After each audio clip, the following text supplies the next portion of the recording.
Okay, solar YouTube. Spent the morning getting my solar panels put up on the roof. So we get down there, I'll show you. I got all of them hooked up.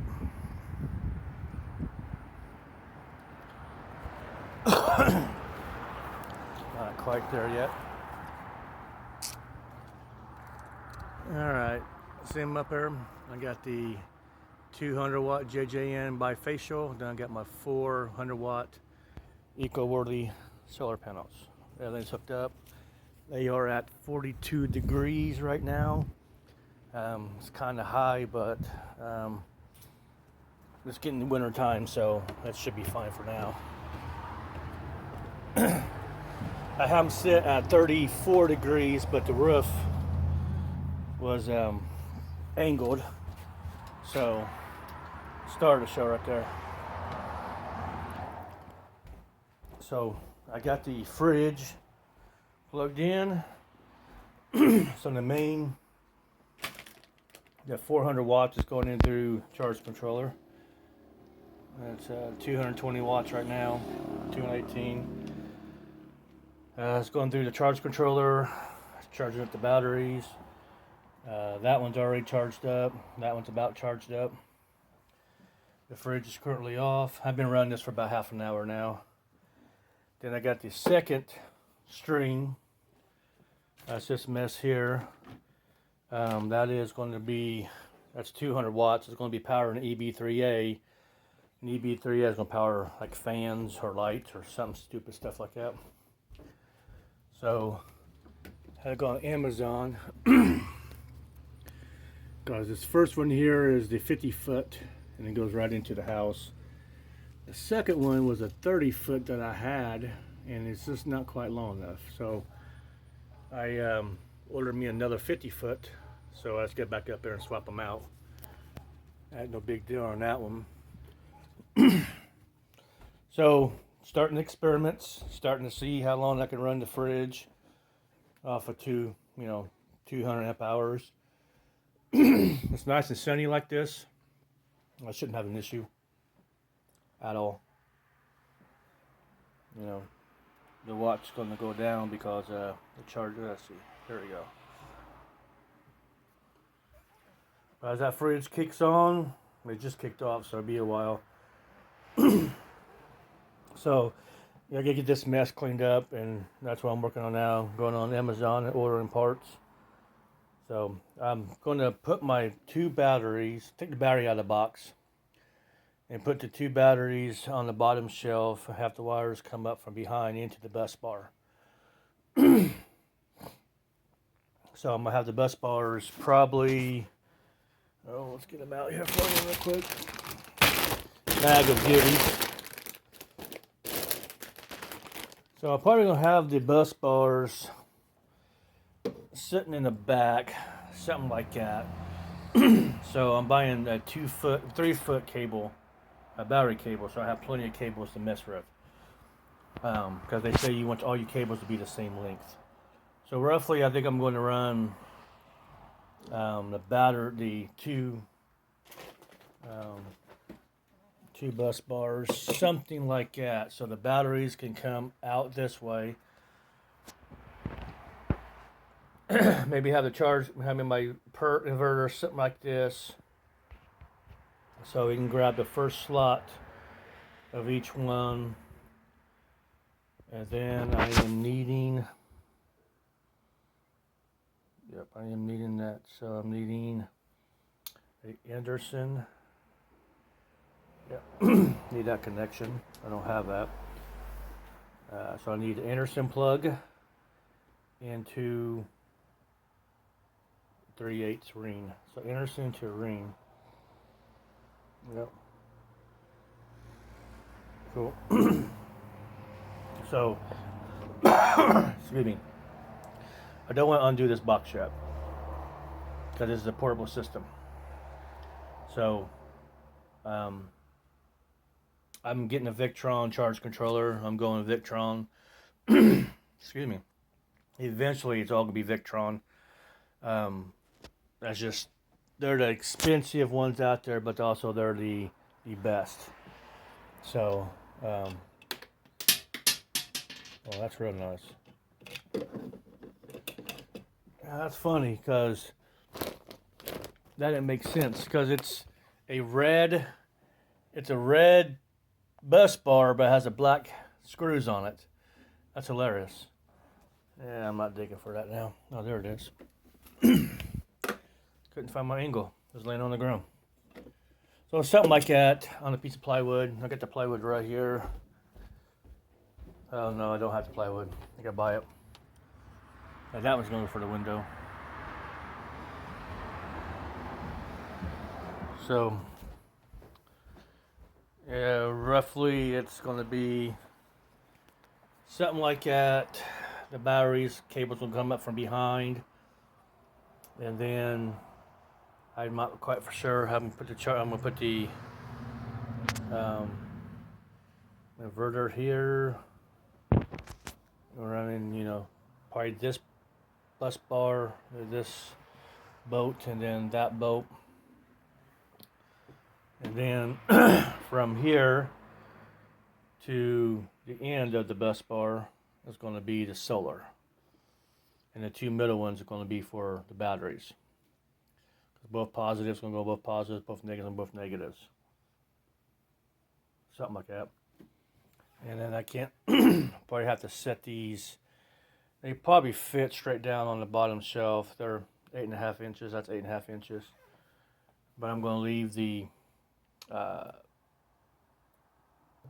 fuses on this. Take that out of the box. So that is the plan.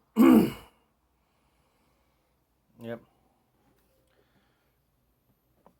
That's the plan. So that'll be a little bit. So I'm gonna go back on YouTube, guys. I'm back on Amazon and order what I need for that. So I need Anderson into a ring. What's funny is the cables coming in are not very thick. You know what I'm saying? They're not like 10 gauge wire coming in.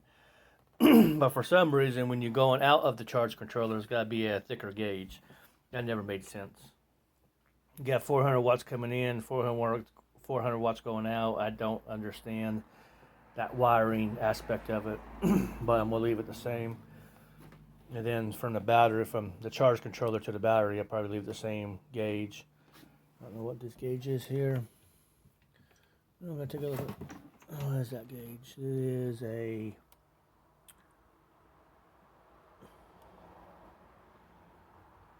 Let's say.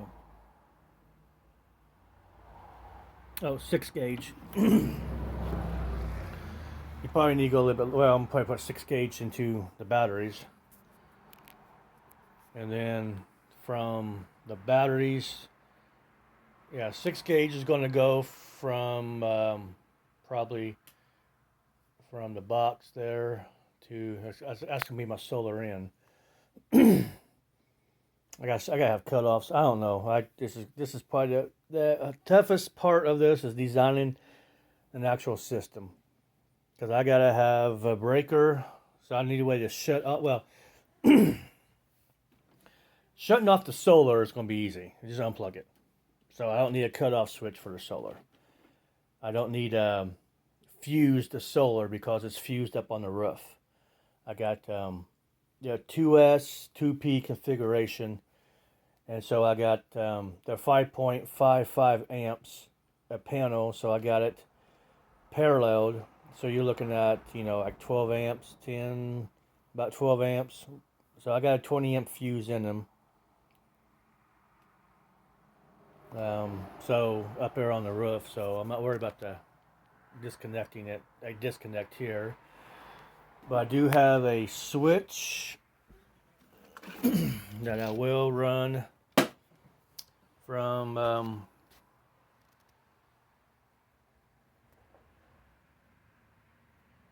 just need to go straight to the back. So I don't know what kind of how the wire's got to be thick. It's got to be that size.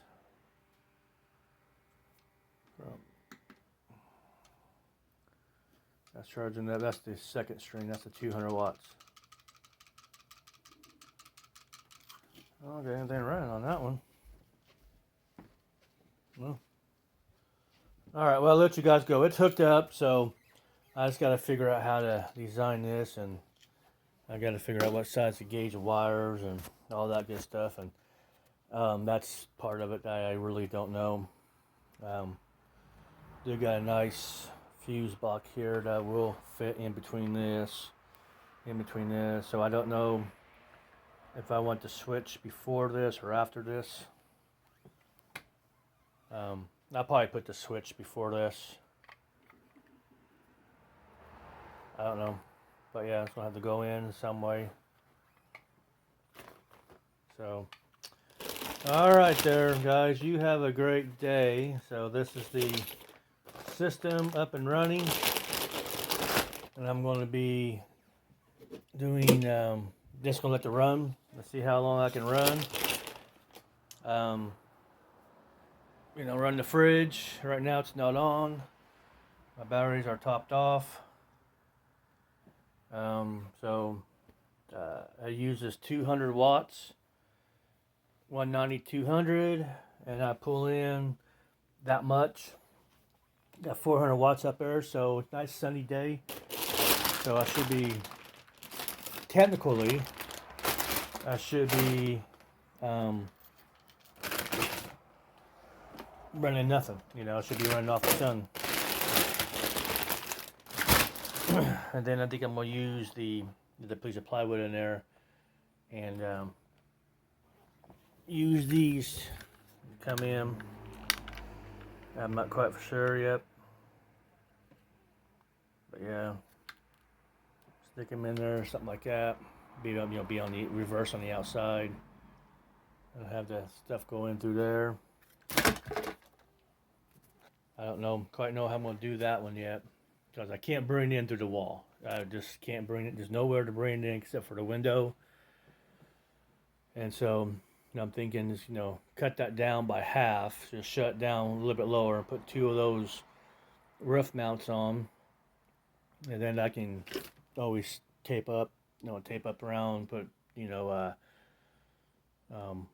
window caulking, not caulking, but window tape and stuff around there, so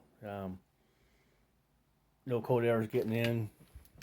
Talking about a pretty bad winter this year here in the Indiana area. And they're calling for at least a blizzard. They're saying it's more likely we're going to have a blizzard in this area. I was 5 years old when it came in 78, 79. I remember it. Don't remember the blizzard itself, but I remember playing in the snow afterwards. So, but I got 2 full-wheel drive vehicles out there. I'm going to start getting prepped up for fuel. I already got 2 gas cans of fuel down there. I'll probably get me about 4 more. Of course, I got my 2,000 watt generator in case power goes out. I got a heated blanket, but also have, this is my garage, that's my Jeep door and stuff. I also have a 12 volt heated blanket if I need it. Yeah, that's my, all these are good parts. I just got to put them on the Jeep. That's the passenger door. I got two back doors. The passenger door and the passenger fender I need to put on. But I'm just lazy. I already got I already did the back hatch. I did the driver's front door. I did the driver's fender. I did the hood, the front bumper, and the front grill clip, whatever you want to call it.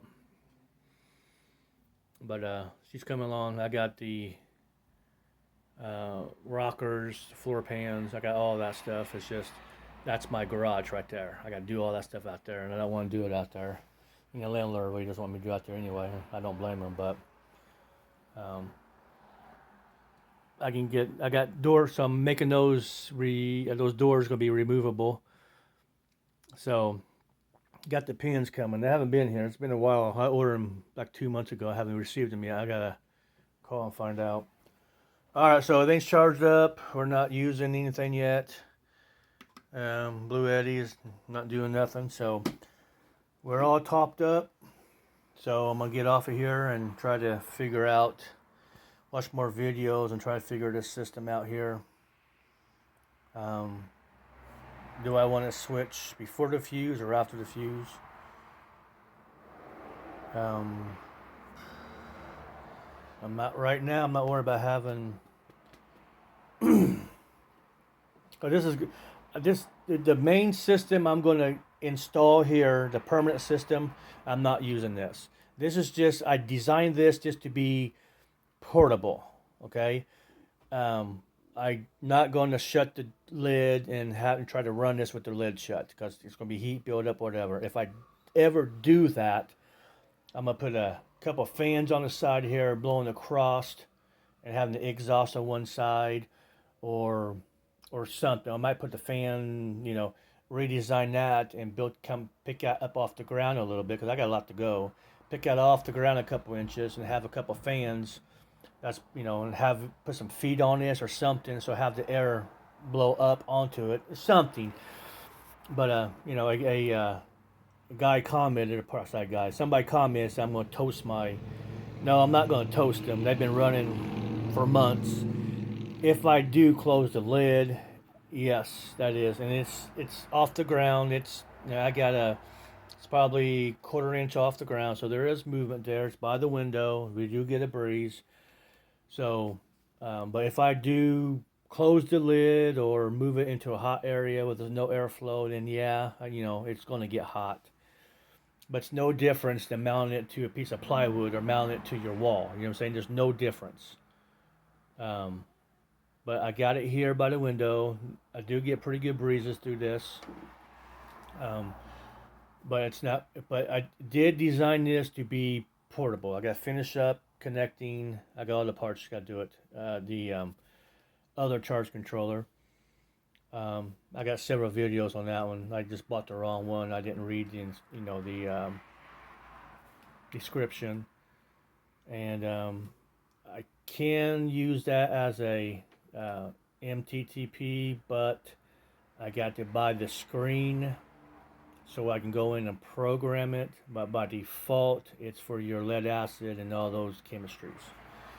So I was just thinking, just leave it be as it is, and we go camping or emergency or something.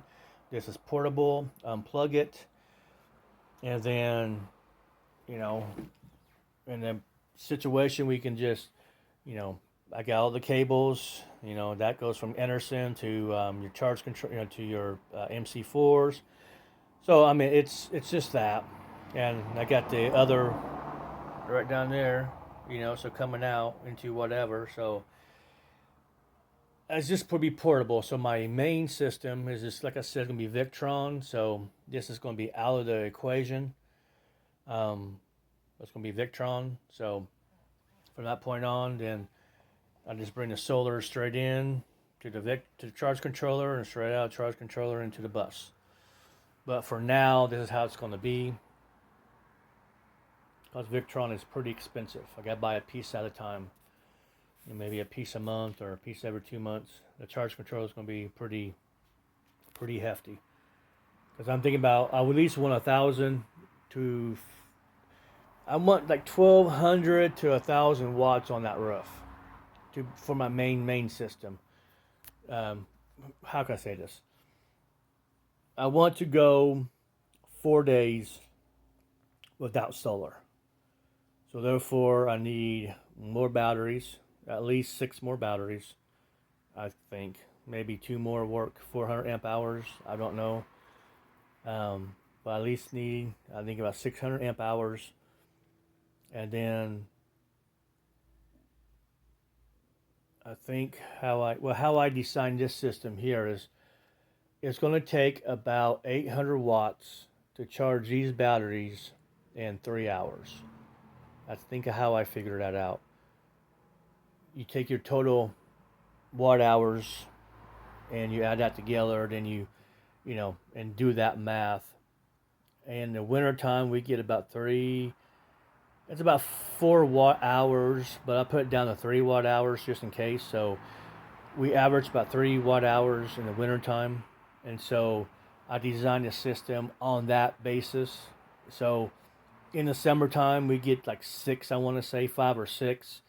Then it's going to be overkill. But still, I went for the lowest number and went from there. I think I needed about 800 watts. So this 400 watts on the roof, it won't quite cut it. This is why I still have this box in play. I can simply just go from, charge controller into the bus, but I have it into this because I have a battery charger that has Dean plugs on the end of it. So I can charge, run it off the generator. Yeah, my trash is so full, but trash day is tomorrow, so that's cool. Run off the generator, run straight into here. It's going to charge the batteries, and then that's where we're going to go. So, all right, it's been long enough. Thank you.